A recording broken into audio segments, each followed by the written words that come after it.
In today's market, what would you advise someone to go for? Do not go onto a bridge or a development loan if you can't get an exit. Simple as. What is your plan? Short term, medium term, long term? Should every entrepreneur be doing this? Yes and no. Wouldn't that be quite overexposed and not safe for someone to do that? I've got bad credit, I've got a CCJ, I get paid in cash. The property is, falling down. The base rate has touched a shocking rate of 5%. Yeah. Look, you can blame whatever you want. People blame COVID, they can blame Russia, they can blame, war in Ukraine, they can blame anything. I think there is naturally a 13, 12-year property cycle, and it happens naturally. But when it happens, there's always something else to blame in the market. Hello everyone, today we have been honored by someone very special on our show. He helps property investors get onto the property ladder through getting them lending facilities. So be sure to stay tuned because we're going to pick his brains, and he has massive experience of over 10 years. Shaz, thank you so much for joining us today. Thanks for having me, Abbas. Thank you. Thank you. So every property investor is worried about the one thing today in the market, and you can guess what that is. Interest rates. So the base rate has touched a shocking rate of 5%. Yeah. So if the base rate is 5%, the lenders are going to charge way more than that. So what kind of rates are available in the market today for HMOs or buy-to-lets or commercial properties? Can you share a bit of that? Yeah, of course. So in terms of rates, rates have risen, over the last year and a half. Progressively, rates have just gone up and up and up. Right now, you're looking at rates for about 6.5%. You might get something under 6%, but what lenders are doing is the fees are really high. So this time last year, a typical fee would be 2% of the loan added back on. Now you're getting fees of 5 to 7%. Fees of just 5%? Added on the loan. Now, the reason lenders are doing that, or the reason they say they're doing that, is so they can keep the rates low and the payments lower. But if you've got a 5% fee on a 5-year fix and you spread that over 5 years, are you actually saving any money? No. Probably not. So it's happening. But yeah, the base rate's been going up. And really, I think a lot of experienced investors who've been doing this for a long time, they've seen that pre-2008, the rates were high anyway. So they're used to it, and they can stress test their portfolios. A lot of the newer investors, they're the ones who are struggling a little bit because they don't have the portfolio that can absorb the rates just going up and up and up. So you touched on 2008 when the rates were a bit high. Mm-hmm. Last I checked, I think it was up to 5.25% where the base rate had touched. Yes. Right? But before then, the rates were quite low. And then the all-time low in COVID, 0.1%. Yeah. Why do you think the rates have suddenly shot up to 5% what it is today? Look, you can blame whatever you want. People blame COVID, they can blame Russia, they can blame war in Ukraine, they can blame anything. I think there is naturally a 13, 12-year property cycle where things do go up and do go down, and it happens naturally anyway. But when it happens, there's always something else to blame in the market. I think at the moment, it's the cost of everything is higher, and Bank of England putting their rates up doesn't help because it means, like you said, lenders have to pass on that cost to their borrowers. But what I will say, just to make it clear for your viewers, is that the base rate itself doesn't affect the fixed rate mortgages as much. There is something called a swap rate. So a swap rate is when lenders lend each other money based on a future interest rate, so say for 5 years or 10 years, and that's what affects it. Those rates actually, over the last week or two, have been coming down. So we have seen some slight decreases in lender rates. So dig a bit deeper into that. What do you mean by swap rate? Is that a rate they exchange with Bank of England, or is it just amongst... It's interbanking. So it's they lend each other money, as it were. Because essentially, when you put money in a savings account, the bank just lends that to someone else. And, so it's that kind of interbank lending, but it's fixed for a period of 3, 5, 7, and 10 years. So they're hedging their bets on a future interest rate. But those rates have been coming down. So how does that affect an ordinary property investor that wants to invest in a buy-to-let today? So let's say that the swap rates for 5-year periods have come down. Then it means the cost of that money to the bank is less, therefore the rate will be less. Fixed rate mortgages don't tend to get affected by base rate changes. The base rate changes affect tracker mortgages. So if your mortgage is currently tracking the base rate plus 2%, for example, and the base rate changes, your rate's going to change pretty much next month. But if you're on a fixed rate, doesn't have any effect. Right. So you mentioned earlier on that today we're looking at about 6.5, 7%. Yeah. Is that for buy-to-lets specifically, or does that account for commercial and HMOs as well? So if we separate these things, yeah. So buy-to-lets, 5.5, 6.5%. So that kind of range. HMOs a bit more specialist, so probably 6.5. If it's commercial, so you're looking at retail units, offices, things like that, 8 to 9 to even 10%. Wow. And the thing is, we'll talk about bridging finance at some point. Previously, bridging finance was a lot more expensive than a mortgage.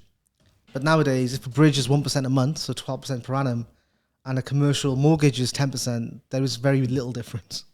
Absolutely. Yeah. So do you think these interest rates are bound to drop because you spoke of a 13-year cycle?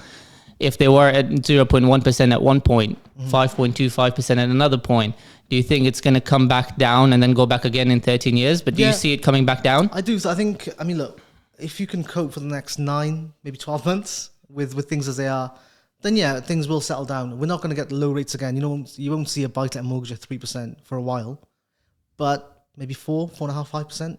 So do interest rates have something to do with inflation then? Yeah, of course. It's all supply and demand. It is all supply and demand, like you say. So inflation is a result of everything just costing more. And then recession has an impact because people can't buy things. So it's all interlinked. It's like a domino effect. But something has to give. So whether it's government support or whether the market, I don't want to use the word crash, that's the wrong word, but whether the market does kind of contract, leading then to more people in the market, more buyers because house prices have gone down, it'll all just have an impact. A lot of people sometimes do get confused by what the term inflation is. And for the people that have been viewing this channel, I've tried to explain to them that this is now a consequence of all the printing of money that was done during you COVID. Can't just print money and expect it to, it has to be repaid back. Yeah, so some people do not get their heads around it, thinking that they think if money is printed, put it towards good use, then people have more money. And now why is there inflation now? But what they don't tend to understand is, a good example I give is that think of a pizza. If you divide that pizza into 4 slices, I'm just thinking about pizza right now. Okay. If you divide it into 4 slices, let's say it takes you 2 slices now to fill your tummy. But then with printing of money, what they're tending to do is the slice of pizza is still the same, but then the size of pizza is still the same, but then dividing it into 4, you're dividing into 12. So rather than you taking 2 slices now to fill your tummy, it's taking you 6 slices. Absolutely. And this is why I think, you have a lot of people who are raising investor finance, because they can say to the investors, like, if you've got 50,000 just in your bank, with inflation, that money is doing nothing for you. If your bank's giving you a rate of 0.05%, it's actually losing value because of inflation.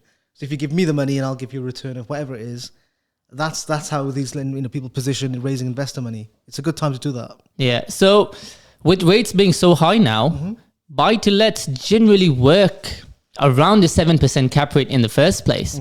So if the interest rates itself are at 6.5%, how does a person make profit or make sense of a buy-to-let investment? And what do you think is the future of buy-to-let investments? So I think this is a very good topic you've raised because, like this time last year when mortgage rates were lower, the lenders were stress testing mortgages at 6% or thereabouts. But now if rates are higher than the stress testing was, it just doesn't work, right? So single lets, you might be lucky to make, after all your costs and management fees and everything else, maybe £100 a month, depending on where you invest. Is that life changing? Obviously not. But if you are going to do single lets, I guess it's a long term play because you hope in that 15-year cycle the value will go up again. But do you really want to wait 15 years to get £20,000? Capital appreciation, maybe not.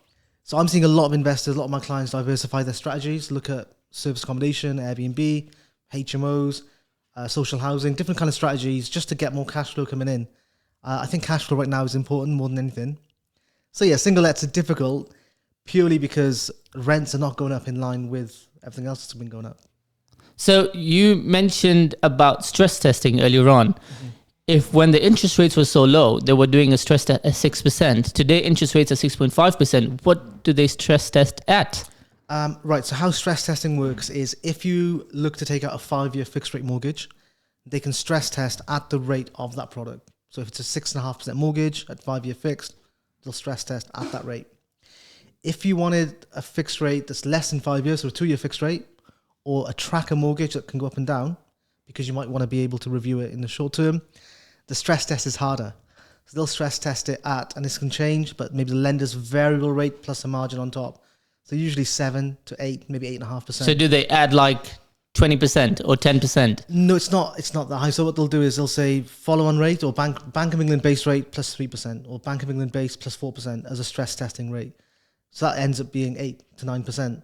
Now, what I've often found, especially in certain areas, is because of the rental yield, you need a 5-year fix to get the 75% loan. If you say, well, I want a 2-year fix, well, you can borrow less money because the stress testing is harder. Right. You also mentioned a lot of different types of products that are available now. So for someone who is new to the real estate investing journey and is confused about all the different types of products that are out there, could you shed some light on there? Yeah, of course. I mean, it all depends on your strategy, of course. So single lets, you just get a buy-to-let mortgage. In your personal name or limited company, there's always options available. If it's in your personal name, there are a lot of lenders on the high street who will look at you and just do that for you. If it's in a limited company, you might have to look away from the high street because those high street lenders don't want business loans, basically. Then you've got HMOs when you have 3 or more unrelated people in the property. So HMO mortgages are pretty common now. Again, away from the high street. Similar to HMOs, you've got multi-unit blocks. So when it's multiple flats on one title, self-contained with their own utilities, own kitchen, things like that. Similar to HMOs, those rates are the same and lenders away from the high street. But what I'm finding sorry to interrupt. What do you mean by high street and lenders away from high street? High street essentially is if you go to your local high street, if it's still open and it hasn't been closed down, you've got Lloyds Bank, Barclays, Halifax, those kind of main high street banks. They'll only do basically your single lets in a personal name because they don't want portfolio business landlords on their books. Not yet anyway. They might come into that market. Yeah. Okay. But yeah, sorry, back to, so the most popular thing I see right now is short-term lets. So people getting a flat, an apartment or a house and putting it on Airbnb. That you still need a specialist mortgage for that. You can't just get a buy-to-let mortgage and do that. Now there's 2 ways lenders will look at this. If it is basically a short-term let mortgage, so you've got an apartment and it's on Airbnb, but it's not really a tourist area, you're going to get longer-term contractors, for example. That'll be a short-term let. And they'll just look at the rental assessment as if it was on a single let AST. What will be the rent? Does that work on our stress testing model? And yes, you can do short-term lets. It's pretty straightforward. However, if it's a holiday let, so let's say it's in a holiday destination. I'm trying to think of a holiday. Where would you go on holiday in the UK right now, Abbas? In the UK? Wales. Wales, okay. But if it's in a tourist area, some Torquay beach, that kind of thing, then lenders understand the demand is seasonal, right? So sometimes it'll be empty. They'll need a local agent to give you high, medium, low figures for occupancy on a holiday let basis, and they use an average of that for their assessment. So location is very important when you're getting these kinds of mortgages for short-term lets or holiday lets. So you've spoken about business loans, you've spoken about fixed rates, you've spoken about variable rates, and you've spoken about in fixed and variable, you've got HMOs. You've got buy-to-let, you've got the specialist for Airbnb.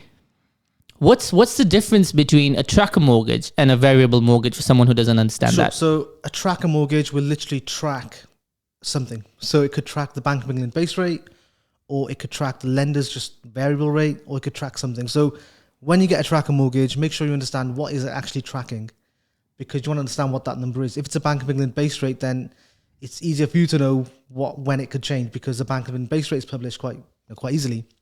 If it's tracking the lender's variable rate, well, how do you know what that is? How often does that change? So on and so forth. With a variable rate, that is what the lender chooses to have their variable rate as. So, look, in practice, that tends to follow the Bank of England base rate, but it doesn't have to. So if the lender decided, we need to charge more, they could just change that and suddenly your payments go up. So variable, you have less control or less oversight as to what's going to happen on it. The main benefit of trackers, I think, is if people want the flexibility that they might want to sell the property in the short term, or their circumstances might change, then those products don't have an early repayment charge normally. That's for tracker and variable. Yeah, generally. But these are the questions to ask, your broker or your bank, that what is the benefit of this for me right now? And again, if we were having this conversation, maybe this time last year, tracker mortgages generally were cheaper than fixed rate mortgages, but now they're not. So how come? Because the base rate's gone up. So if they're tracking the base rate and it's gone up, then the pay rate's gone up, isn't it?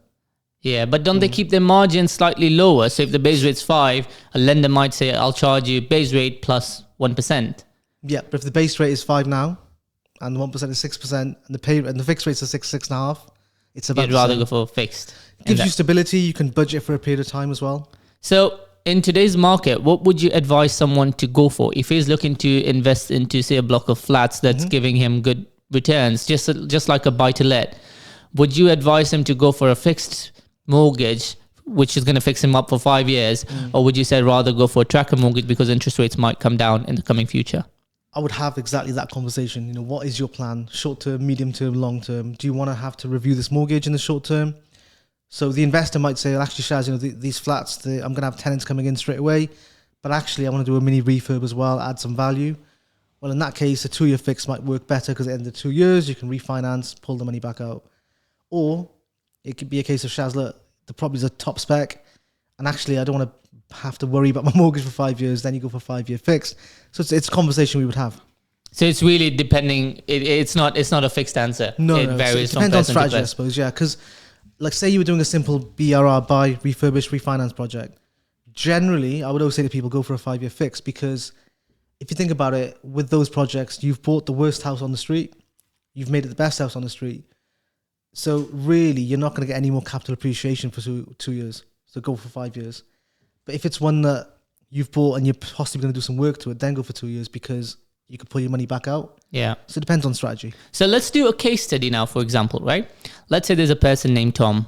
He earns a salary of, say, £18,000 a year. Yes. He has limited experience in property, has not managed to save a lot, but was able to get some savings through maybe inheritance, or maybe he sold a property that belonged to someone else, or was a gift from friends or family. Just say that, gift from friends or family. Yeah. He earns 18,000, limited experience. Now he's got that, say, call that amount £300,000, for example. He has seen a property which has a block of, say, 20 flats. And he's getting that, say, £1 million. So he's got that 25% loan to that deposit for the loan to value, that 75% that a bank can borrow to buy that. Yeah. Now, with his limited experience, although he has a deposit for it through inheritance or gift, what will lenders factor in to assess whether they should give him a mortgage or not? So if the block of flats, this is just general, but if the block of flat was 6 units or less, then he could go in straight away and get a mortgage, because you don't need the experience for it. But for larger blocks, so, you know, this is quite a large block, he generally wouldn't have the experience to get that lending anyway, because they want to understand who's going to manage it. He owns no assets. He lives at home with his family. He's got no other buy-to-let, so he's a non-experienced landlord, first-time buyer, and buying this massive asset, it'd be difficult. But if it was a smaller one, so 6 or less, it'd be more straightforward. What if he had a power team to say, I've got person A who's going to manage it for me, I've got person B who's going to help me with this, person C with this? Would that help at all? Everything is doable. I like to keep things more kind of like what's more commonly available. So commonly, it'd be a no. But if it push came to shove and he had that power team, we could package it together, present him as an ideal client to a lender and see what they say. I've done cases where people have had inheritances. They don't have a job because they got a wealthy family, and they've gone in for HMOs, which usually you can't. But again, because they had the team, they had like the agents managing it, they had all that in place, lending was agreed. So it's more difficult. It's not impossible. I wouldn't recommend it as a starting strategy. Right. But you mentioned 6 or below could do it. Because that classes as a small HMO or a small multi-unit block. So what will the lenders use to assess whether they will give him a loan or not? So in terms of a general application for any kind of mortgage, it's the usual stuff. So photo ID, proof of address, proof of personal income, proof of deposit, and source of deposit. This is really important of us, right? So Tom, let's call him Tom, he sends me 3 months bank statements and it shows the money's just in his account.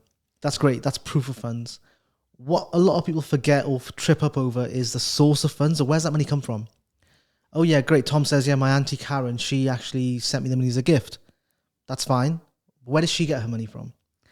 Now, previously, solicitors were told to check that because as part of their anti-money laundering. I found now lenders are wanting to check that up front just to stop everyone wasting their time.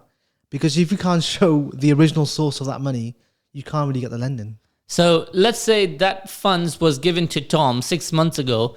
So you're going to want to ask Tom for 6 months worth bank statements. And if you see that money came from his auntie, you're going to want to see his auntie's bank statements as well. Is that correct? I would want Tom to be switched on and tell me, Shaz, I've got this money, but this was money that's a gift from my auntie. She got it from X, Y, and Z. I would tell that to the lender and say, look, what do you need to evidence this? And get them to make the call. What you have to realize with lenders, Abbas, and it's a tip for the audience as well, is if you send a lender something they don't ask for, they have to look at it, and that could cause more questions.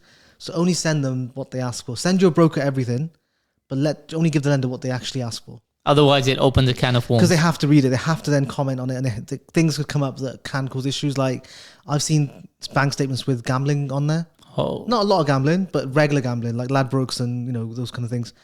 And is that a red flag? It's a red flag if it's very regular and if it's getting more and more each month. So if you start off with £10, national lottery, then next month is 20, then 40, then 60, then obviously it's a spiraling habit, or it could be seen as a habit.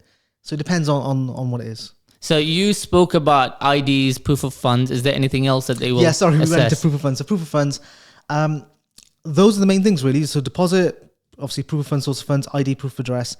That's generally all you need, because on a investment mortgage or buy-to-let or whatever strategy you do, how much you can borrow is down to the rent. So even your personal income, it's not that important.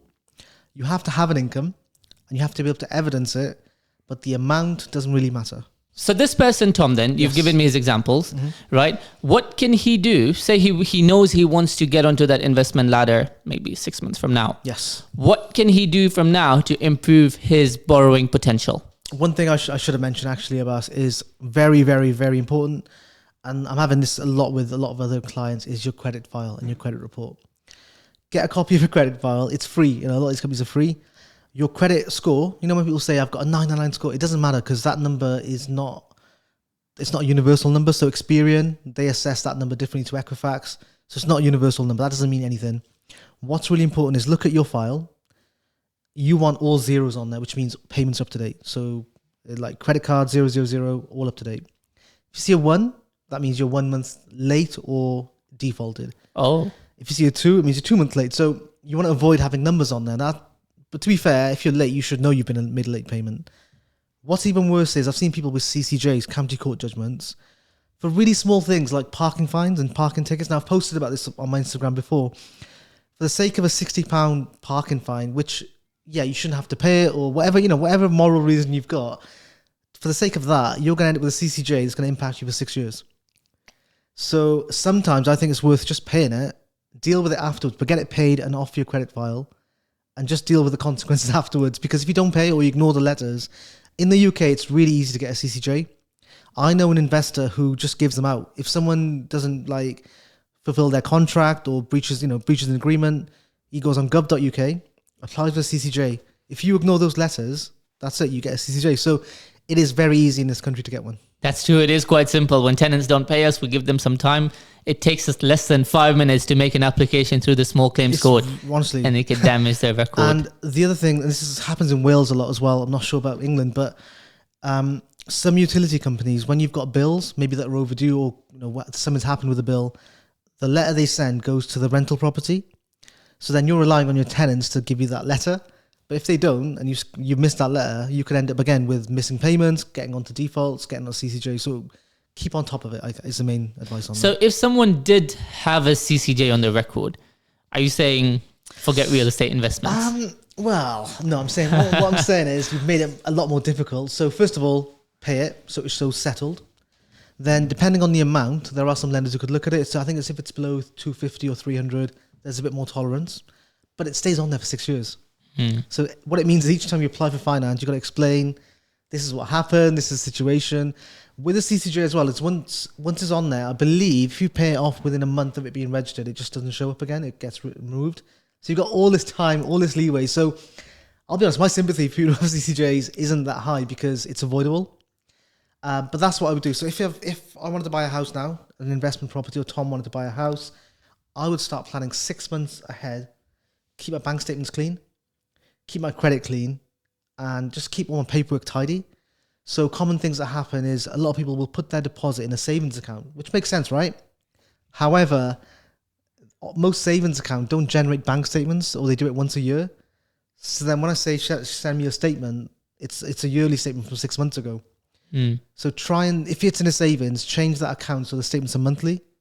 What happens if someone is dealing with cash and he gets paid in cash and cannot evidence is getting money from his employer, other than pay slips? Okay, it's possible. How I've normally done it is if the pay slip, you've got a pay slip, of course. Ideally, let's say the amount on the pay slip is £1,000 for the month. Ideally, you want that to then you have it in cash, and then all of that goes into your bank account. So there's a trace, ideally. But again, lenders will question the employer. Who is it? Is it a reputable company? How long has it been in that job? But the ideal scenario is, you paid in cash, but all that money that's shown on your payslip, the net amount, you put that into your bank at some point, so it's clear that you've been paid. Okay, what happens if somebody is making investments through his limited companies? Okay, and let's say he's got 10 SPVs as an example. Okay, one of them does not perform well and he's had to shut it down, or maybe file for bankruptcy, but not on his personal account, on his company name. Yeah. Would that affect his future lending abilities?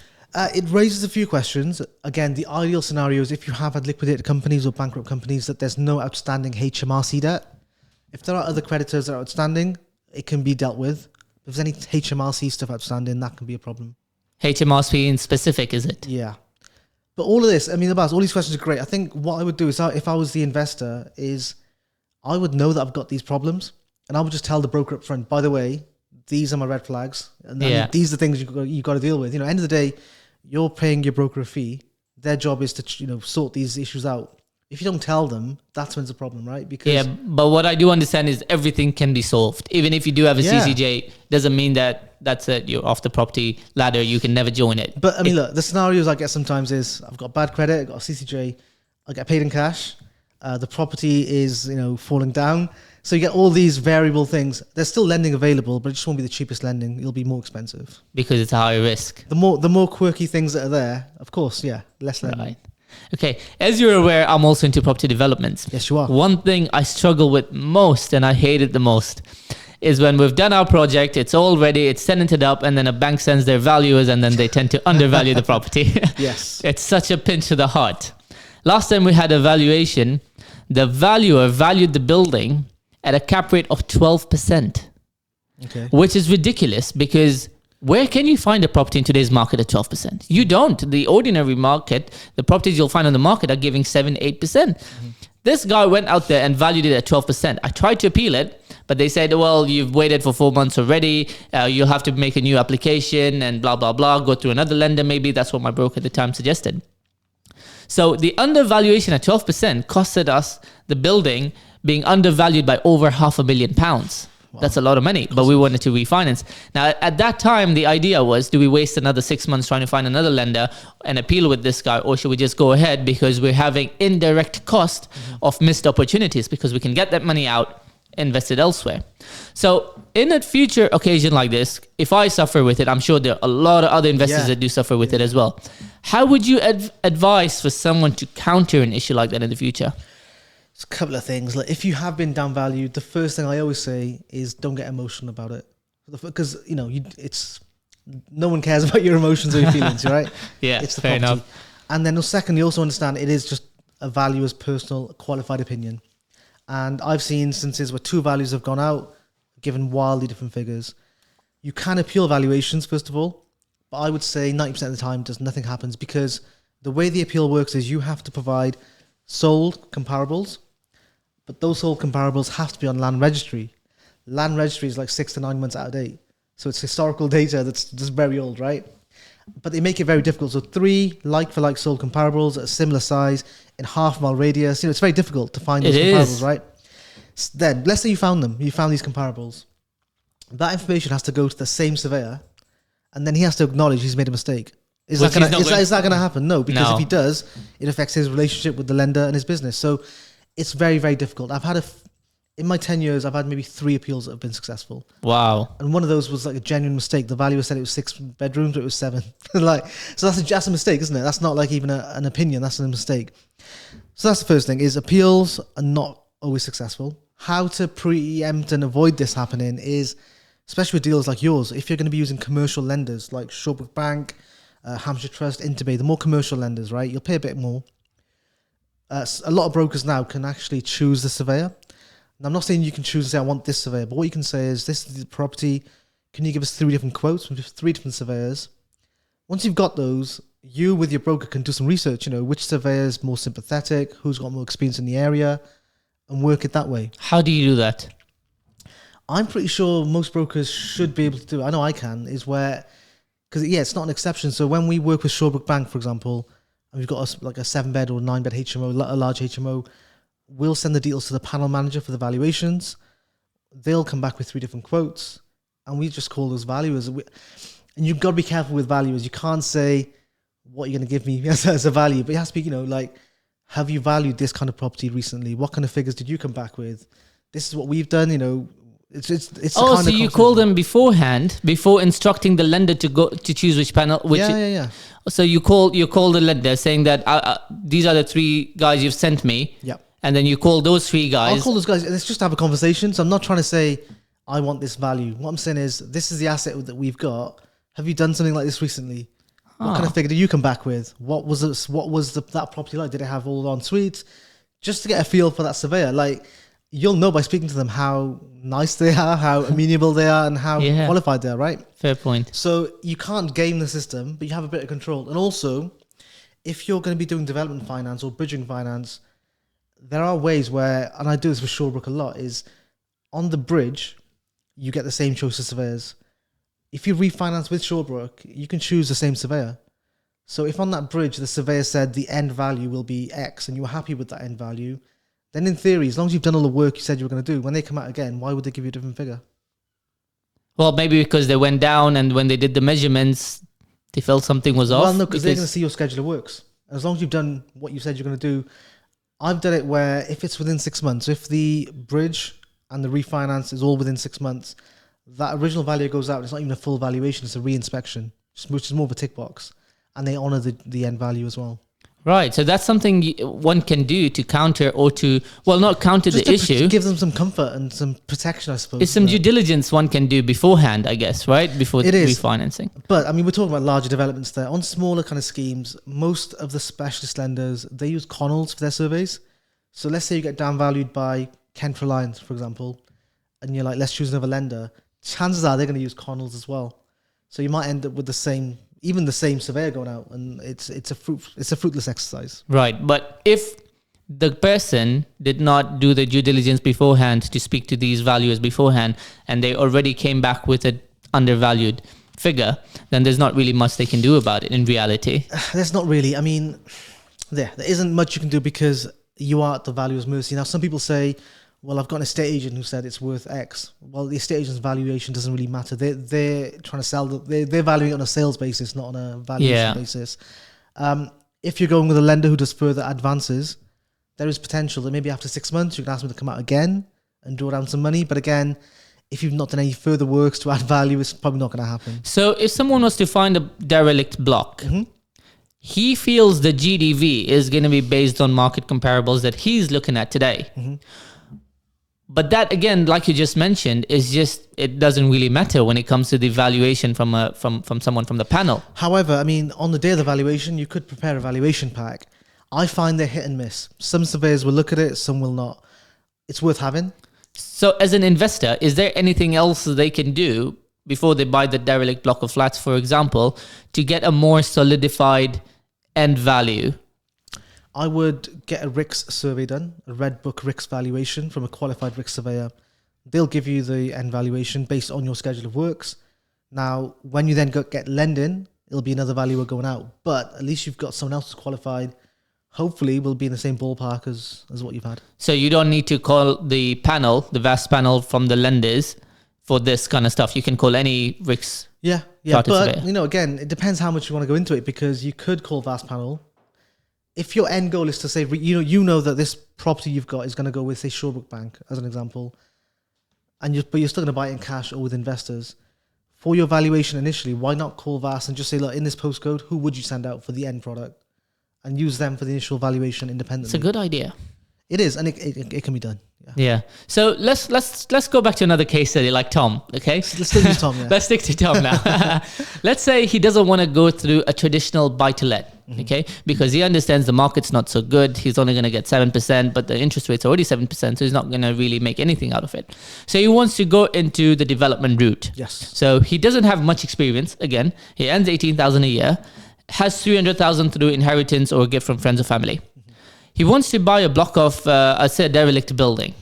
He has got the cash to buy it outright, but doesn't have the funds to finish the project. What options does he have from a mortgage or lending facility? So this is where he can leverage other people's experience. So with development finance, if you have no experience, no assets, and you've got money, but you want them to fund the work or any part of the development, they'll want to understand whose hands is that money going to go into. So if you have no experience, they'll want you to use a project manager or a build team who's done normally 5 to 10 similar projects in the last 10 years.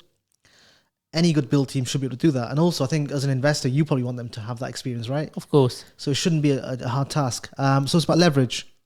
So if you haven't got it, you need a team who has. They can then get funding for the work. Now, how it works with development finance, in Tom's example, he's got money to buy the property and just needs the money for the work. So essentially that, they would lend whatever the money work's going to cost.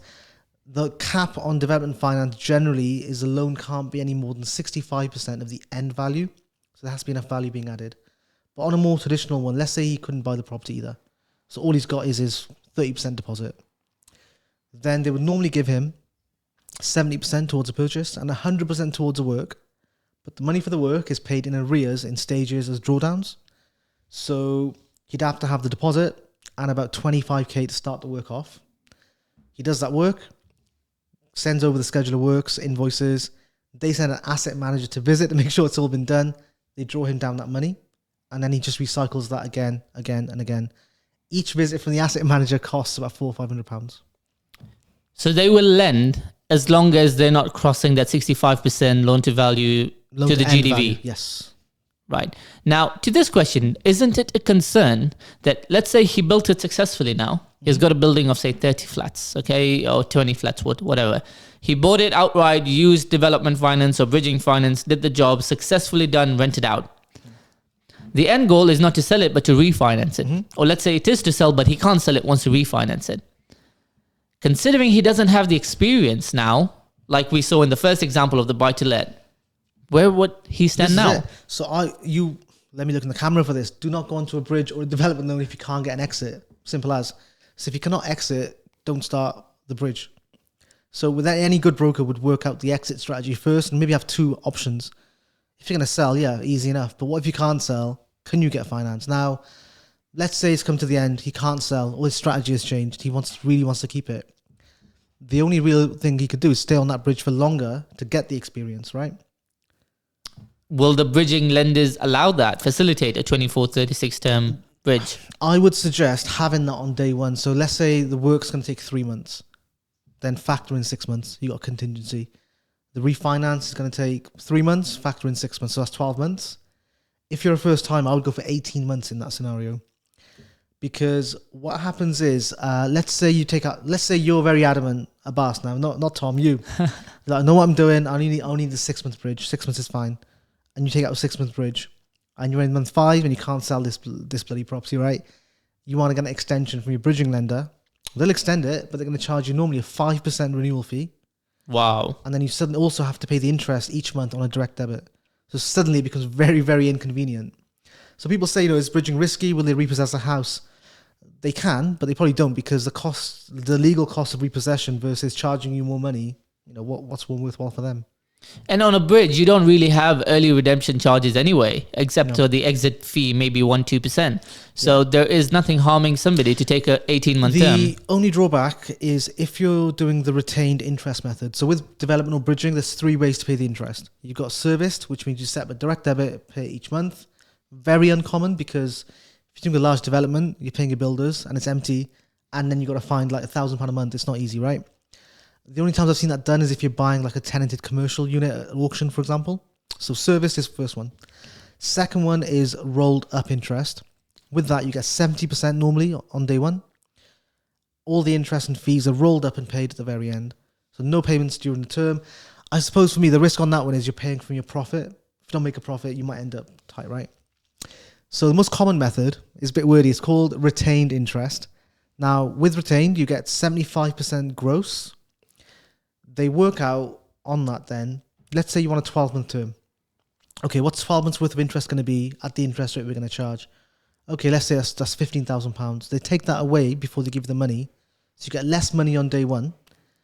And then when you repay the loan, you pay back your net loan plus however months worth of interest you've had. So in this example for Tom, if he has a longer term, he gets more money taken off day one. So that's an indirect drawback then. If someone knows he's going to finish the project in 6 months but decides to take a facility for 18 months, He gets less money. He gets less money. And this is getting a bit complex, but I want to highlight this, is on retained interest, you get 75% gross, but your net loan might end up being 65, depending on the term, right? That 10% difference, you never see it, but you pay interest on it because you're paying interest on your 75%. Yeah. So it's double dip on interest, isn't it? However, the reason they get away with it, and I think the main benefit is it's risk management, because you know, and the lender knows, even if you kept the loan for the full 24 months, you're never going to go above your 75%. So the facility, you know, that's the max you're going to be committed for. Fair enough. So, you spoke about 65% of the GDV that they generally... For the works, yes. For the works. Mm-hmm. So if someone, say, found a piece of land, it's costing him maybe 400,000 to buy this piece of land, and he's got planning to build, say, 11 flats. Yeah. He expects the GDV to be 1.5. Mm-hmm. So if I understand correctly, they can borrow 65 or 70% of the GDV, but in arrears, but that will help him buy the property first. Yes. So they'll give him some 75% or whatever loan to value to buy the property. The remaining will be paid in arrears to build the land. Yes. Yeah. Yeah. So for a newbie, wouldn't that be quite overexposed and not safe for someone to do that? Although that facility is available for someone to take. I agree. No, I definitely agree. And this is why I think newbies should start small and scale up. And a lot of my clients have started small and are now doing these large developments. But if you're a first timer, you've got, again, no assets, no experience, not even your own money, and you get into new build development, good for you, but you are exposing yourself to a lot of risk there because you're given a personal guarantee, no one else is. So what can one person do to confirm their exit strategy if it is to refinance once it's all done up? Mm-hmm. But now, for example, let's say Tom knows that if he's going to go get a building of 20 flats already existing, if he tries to buy it, maybe they will not give him a loan now at this moment in time.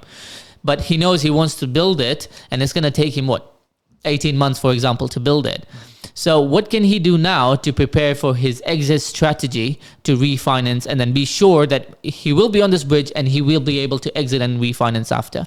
It's as simple as, again, working with your broker and saying, if I was to refinance, can you just check I'm eligible for a few lenders? What would my options be at that time? And it's interesting you mentioned this because I've had a couple of bridging loans now that are coming towards the end.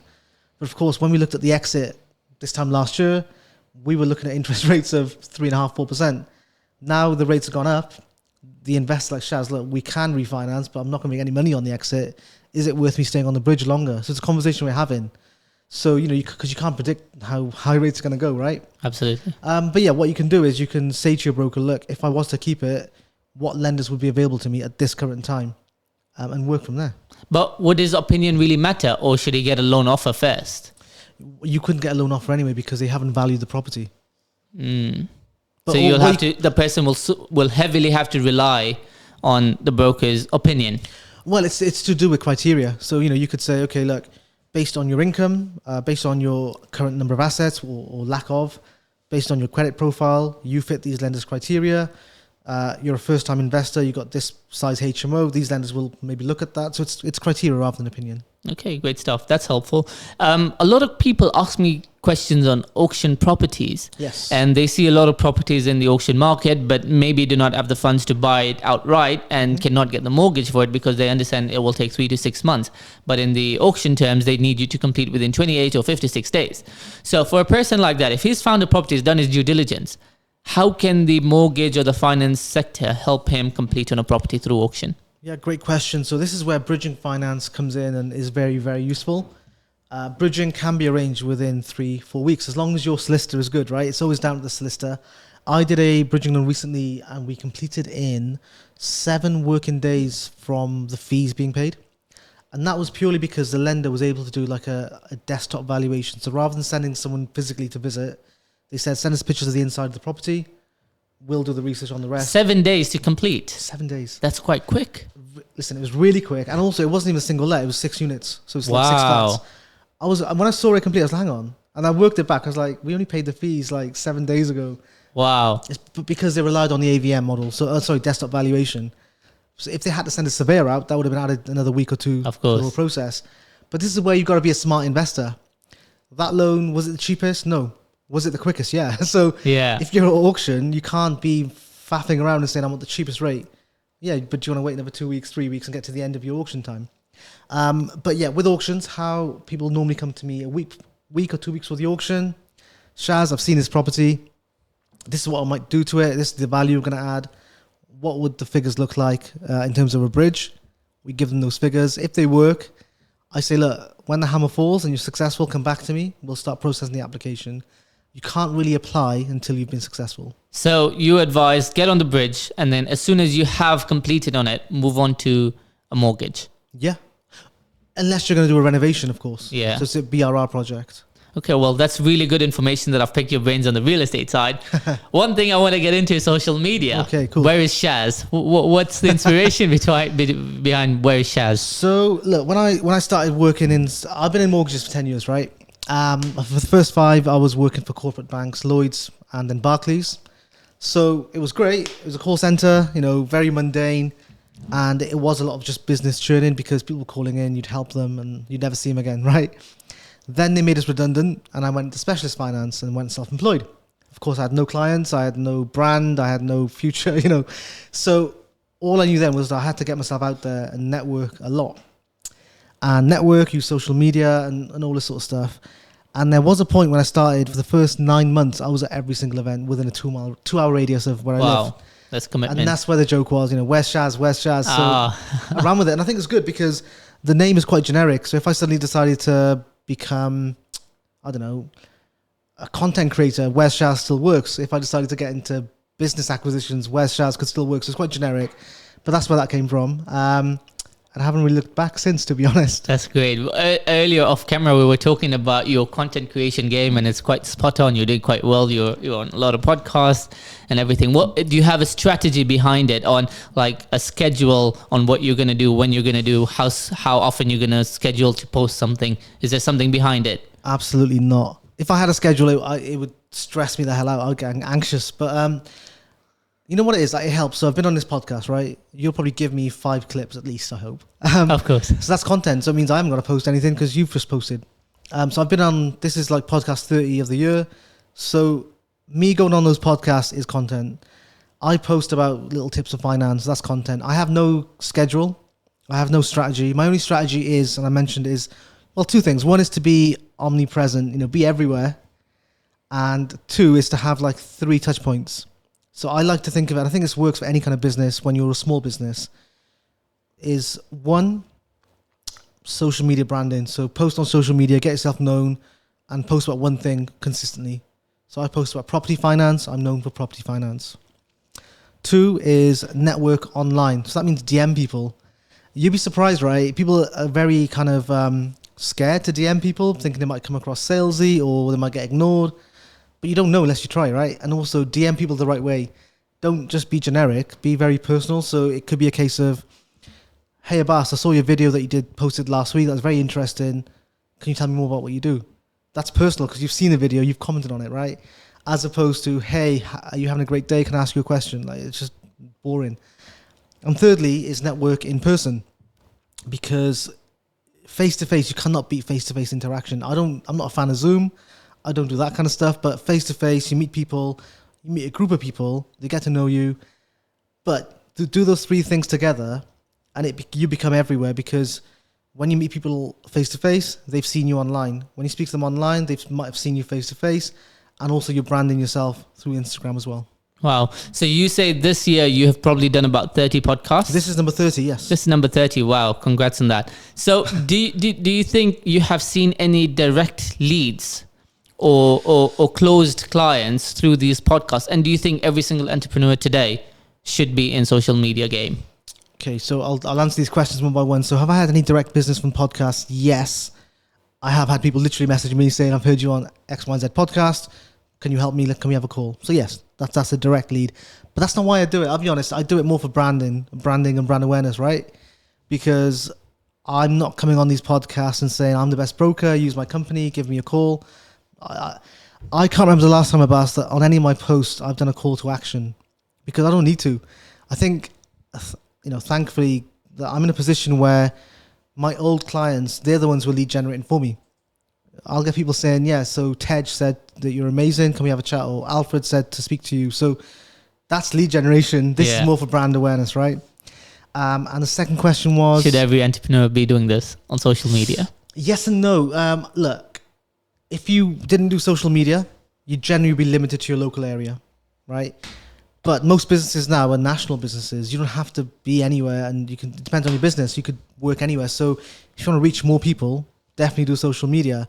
Networking, I think, is really important as well. I saw Stephen Bartlett do a video where he's like, I think networking is overrated. I don't like networking. Yeah, great for like multi-millionaire Stephen Bartlett, who's got a massive team. He doesn't need to do networking. But for small business owners to get in front of people, I think networking is so key, because again, you don't know who's in the room and you don't know who they know as well. I don't think I've been to an event where someone's given me a lead directly, but I've had instances where months after they've messaged me and said, oh, we met months ago. Can you help me now? So yeah, social media is very important, as is networking, but it's how you use it and how you come across. Shaz, thank you so much for your time today. It's been very valuable to have you here. What's the one best way that our audience could get in touch with you? It's to ask the magic question. Where's Shaz? Is that on That's Instagram? Instagram, yeah. Okay. Well, I hope you guys have enjoyed this content. If you have, do subscribe, and Shaz's information will be in the description below. Do subscribe, hit the like button, and we'll see you in the next one.